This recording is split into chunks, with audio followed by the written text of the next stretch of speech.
Almost 10 years of sustained rent hikes came to an end in Los Angeles and Orange counties during the spring, thanks in part to the coronavirus pandemic and to new construction.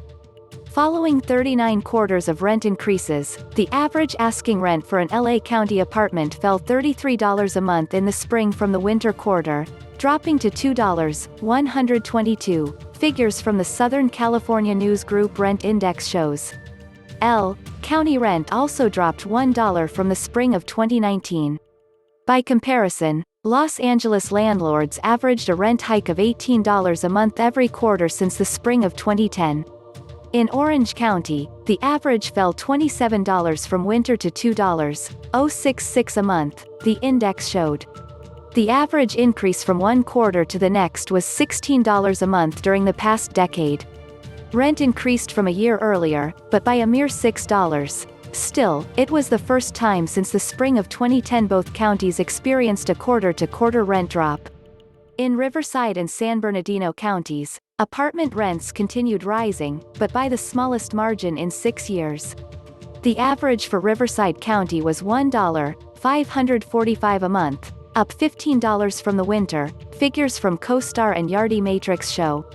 For San Bernardino County, rent averaged $1.574 per month, up $19. The SCNG index is the average of rent data from 4 leading apartment data firms, Reis, RealPage, CoStar and Yardi Matrix.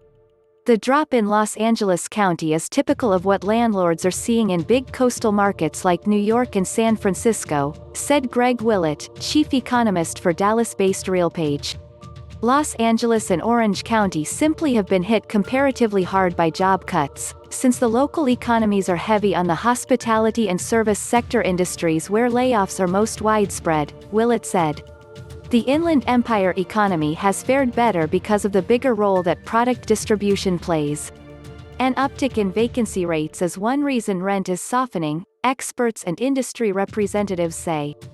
Willett said about 7,600 renter households moved out of their apartments in L and Orange counties this past spring.